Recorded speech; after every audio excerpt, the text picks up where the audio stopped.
উৎসবমুখর পরিবেশে বাংলাদেশ জাতীয়তাবাদী ছাত্রদলের বিয়ানীবাজার সরকারি কলেজ শাখার নতুন নির্বাচন করার লক্ষ্যে অনুষ্ঠানে প্রথম অধিবেশনে আলোচনা সভার আয়োজন করা হয়। বুধবার সকালে কলেজ ক্যাম্পাসে এই সভার আয়োজন করা হয়। সভায় ছাত্রদলের কেন্দ্র, জেলা ও স্থানীয় নেতাকর্মী সহ অভিভাবক সংগঠন, বিএনপি নেতৃবৃন্দ এবং ছাত্র ও ছাত্রী ভোটারদের সরব উপস্থিতিতে মুখরিত হয়ে ওঠে সভাস্থল। বিয়ানীবাজারে টিএনটি রোডে ইবনে আল মতিন টাওয়ারে রেডি ফ্ল্যাট ভাড়া দেওয়া হচ্ছে। শীতাতপ নিয়ন্ত্রিত কক্ষ, attach bathroom, kitchen, dining, lift, CCTV, বিশাল পার্কিং ও ছাদ সহ থাকছে শিশুদের জন্য বিনোদনের ব্যবস্থা। বাংলাদেশের জাতীয়তাবাদী ছাত্রদল সিলেট জেলার ভারপ্রাপ্ত সভাপতি জুবের আহমদ জুবেরের সভাপতিত্বে ও সাধারণ সম্পাদক দেলোয়ার হোসেন দিনারের পরিচালনায় বক্তব্য রাখেন ছাত্রদলের কেন্দ্রীয় নির্বাহী সংসদের সহসভাপতি শফিকুল ইসলাম ও কেন্দ্রীয় নির্বাহী সংসদের যুগ্ম সম্পাদক ইব্রাহিম কার্দি।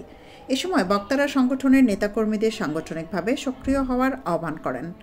বিএনপি এই দেশে কোটি কোটি সমর্থকের দল, তার ভিতরে 60 লক্ষ নেতাকর্মী শুধু ফ্যাসিস্ট আমলে মামলার আসামি ছিল। আপনারা জানেন 60 লক্ষের 1% হয় 60,000।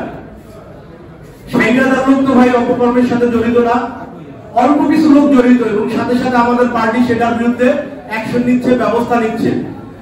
1%-এরও কম লোক যেখানে জড়িত থাকে, 90%-এর উপরের লোক যেখানে ভালো, সেখানে 1%-এরও কম লোকের জন্য আপনারা যদি 90%-এর উপরের লোককে যদি ট্যাগিং করেন, তাহলে তো ভাই 17 বছরে সবথেকে মজলুম দলটার উপরে আরেকটা জুলুম দিচ্ছেন আপনারা। বুধবার সকাল থেকে কলেজ ক্যাম্পাসে সরাসরি ভোটের মাধ্যমে কলেজ সভাপতি ও সাধারণ সম্পাদক নির্বাচিত করার লক্ষ্যে ছাত্র ও ছাত্রী ভোটার সহ সংগঠনের বিভিন্ন স্তরের নেতাকর্মীরা উপস্থিত হতে থাকেন। প্রথম অধিবেশনের আলোচনা সভা শেষে কলেজ ক্যাম্পাসে দ্বিতীয় অধিবেশনে ভোট গ্রহণের আয়োজন করা হয়। এ সময় কাউন্সিলররা সরাসরি ভোট প্রয়োগ করেন। বিকেল 3টায় ভোট গ্রহণ শেষ হয়। ভোট গণনা শেষে ভোট কেন্দ্রে ফলাফল ঘোষণা করেন সংগঠনের কেন্দ্রীয় নেতৃবৃন্দ। রাহিম হোসেন 98 ভোট পেয়ে বিজয়ী হয়েছে এবং তার নিকটতম প্রতিদ্বন্দ্বী ইয়াসিন আরাফাত 84 ভোট পেয়ে দ্বিতীয় হয়েছে। আমাদের রায়হান আহমেদ 110 ভোট পেয়ে বিজয়ী হয়েছে।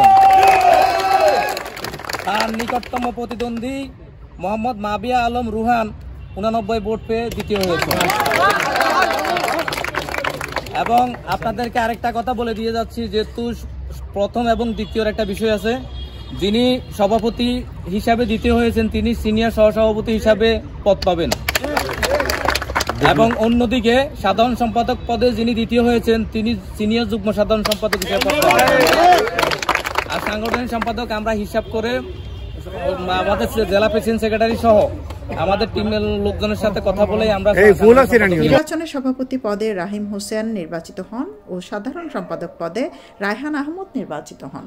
ফলাফল ঘোষণা শেষে নবনির্বাচিত সভাপতি ও সাধারণ সম্পাদক নিজেদের অনুভূতি প্রকাশ করে ছাত্র দলের সাংগঠনিক ভিত্তি মজবুত করতে ঐক্যবদ্ধ হয়ে কাজ করার কথা ব্যক্ত করেন।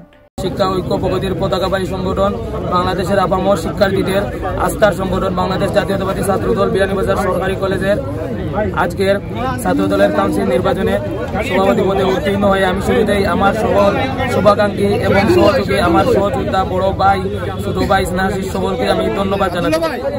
এবং আমি বিয়ানীবাজার সরকারি কলেজ ছাত্রদলের সভাপতি হিসাবে আমার মূল উদ্দেশ্য এবং কর্তব্যই হচ্ছে প্রথম কর্তব্যই হচ্ছে কলেজের অতীতের ন্যায় কলেজের ক্যাম্পাসের সুস্থ রাজনীতি ফিরিয়ে আনা এবং সকল ধরনের সন্ত্রাস মুক্ত ক্যাম্পাস গঠন করা এবং আমার সকল নেতৃবৃন্দকে সাথে নিয়ে এগিয়ে বাংলাদেশ জাতীয়তাবাদী ছাত্র দলকে আরো সুসংগঠিত করা এবং সহযোগিতা করা।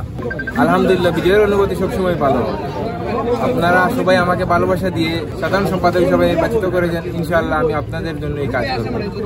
যতদিন আছি এই ক্যাম্পাসে কোনো গুপ্ত সংগঠন, কোনো নিষিদ্ধ সংগঠনের ওপর রাজনীতি চলতে দিব না। ইনশাআল্লাহ আপনাদের সবার কাছে দোয়া প্রার্থী যাতে করে আমি আমার এই দায়িত্বটা সঠিকভাবে পরিচালিত করতে পারি। প্রায় 1.5 যুগ পর বিয়ানীবাজারে ভোটের মাধ্যমে কলেজ ছাত্রদলের নেতৃত্ব নির্বাচন করা হয়। এতে সভাপতি পদে ইয়াসিন রিফাত, শাহেদ আহমদ, রাহিম হোসেন এবং সাধারণ সম্পাদক পদে রায়হান আহমদ, আবিদ রহমান, রেদওয়ান, মাবিয়া আলম রুহান নির্বাচনে প্রতিদ্বন্দ্বিতা করেছেন। সৈয়দা আখি হক, এভিটিভি।